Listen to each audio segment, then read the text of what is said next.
Those who have been following my channel for a while have probably realized that there has been quite a bit of negativity toward Touhou recently, and I feel like it's time to make a video where we look back and remember the creator aspects of this franchise, so that we don't forget that Touhou is truly great, even though it may not always feel like it. We'll be looking back at what I believe to be the true greatest moment Touhou as a whole has offered to its fanbase.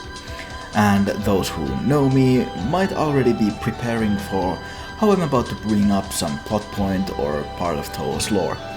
But this time you'd be wrong, because I want to talk about one certain moment from one certain Touhou game that to this day, to me, is the greatest single moment Touhou has ever had.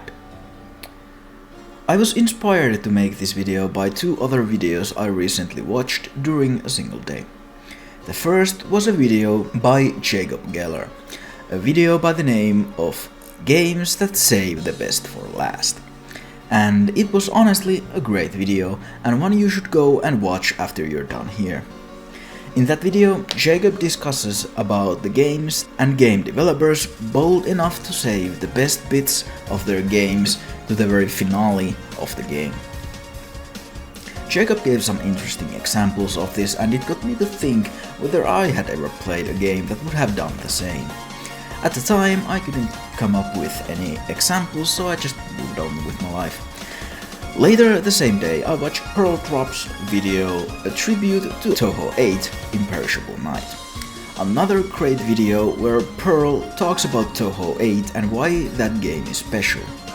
You should go and give it a watch, it's great. But it was after watching that video that I remember that I had actually played a game that saved its last trump card with the very final moments of the game. So, maybe close your eyes and let your mind go back in time a little further than Imperishable Night, the perfect cherry blossom. You are playing the game for the first time in your life. You may be playing on just a normal difficulty, but the game has been hard. You're in the final boss, Jujugo, and you have exhausted your supply of extra lives and continues. You have but 4 extra lives left and no continues, but you can see the end. Jujugo's final spell is on its last legs, and your confidence starts to build up. Then you finally hear the sound cue and see the petals flying from Jujugo's sprite, and with a boom, she disappears and clears the screen from bullets. You've done it. Completed your second ever Touhou game. You lean back on your chair and take a breath. You wait for the screen to fade black and the ending to start playing, but the background of your battle with Jujugo persists and keeps on moving. And then, just as you're about to sense something is wrong, one sound pulls the rug out from under you. It's the sound of a spell card starting. In haste, you pull yourself back to the keyboard and start firing as the piano starts climbing up and down in the background. The first burst of bullets fires at you, revealing in their wake the outline of the boss you just thought you beat. And it is around that moment when you realize that there is no health bar for the boss. Your bullets are not connecting with a hitbox. As you try to grasp at what's happening, the trumpets come alive once again, letting out the all too familiar notes of Jujugo's theme, Border of Life.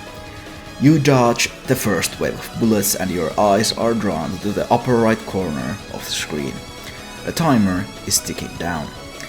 67 seconds to be exact. Your current objective is clear and simple: to survive. You panic bomb, but it hardly even clears a single wave of bullets as the next is already fired in its wake. With no way to harm the boss or speed up the timer, the only thing you can do is dodge. And as a novice in a Touhou game, it's easier said than done. Little by little, your supply of lives starts to become depleted. You bomb all you can, but in your panic, you just get hit again and again. And then the unthinkable happens. What you thought had ended with healthy 4 lives to spare has now gone down to no lives left. You hastily try to recollect your dropped P items in hopes of reaching max power to clear the screen, and it is then when the luck is once on your side, and a glimmer of hope shines through.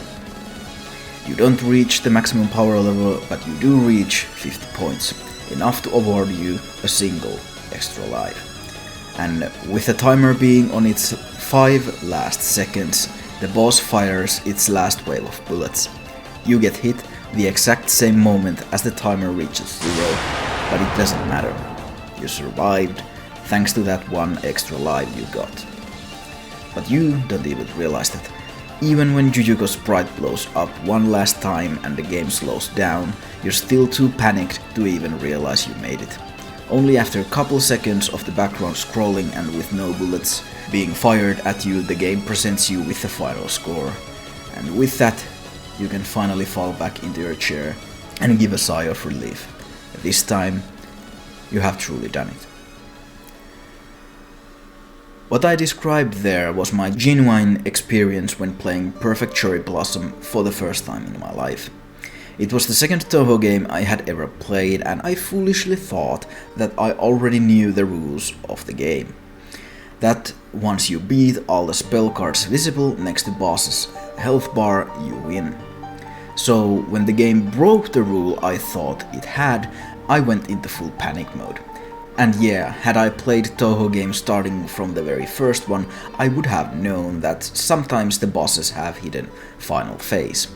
But for me, and I believe for the most of the new fans coming in to the series, the embodiment of Scarlet Devil is the only game they have played coming into Perfect Cherry Blossom. And that's why when Jujuko resurrects at the end, it comes so out of the blue. But this type of bait and switch has been done many times before and after PCB, so what sets Jujuko's resurrection apart from the rest? Quite simple. Spellcard rules. Spellcard rules became a thing in Touhou starting with EOSD, meaning that Jujuko's resurrection was the first time it happened during the time of spellcard rules.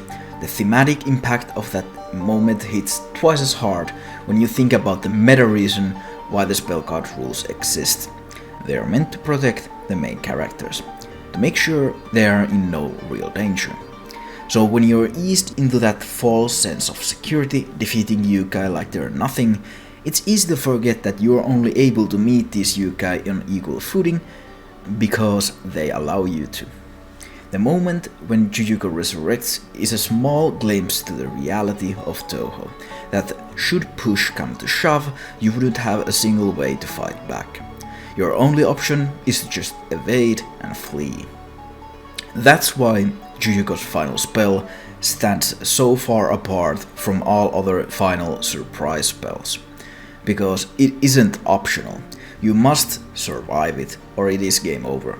In Imperishable Night, there's almost identical resurrection spell right at the end of the game, but once you get there, you have already won the game. It doesn't matter if you get hit. The spellcard rules protect you from losing. While with Jujuko, it is almost as if the rules are peeled back for that brief 67 seconds to remind the player where their place is in the world of Touhou. And only after Jujuko has exhausted Saigyu Ayakashi's power is the player finally rewarded with all clear. And that's why I think Jujuko's final spell in Perfect Cherry Blossom, and facing it for the first time, is the greatest moment in all of Touhou's history.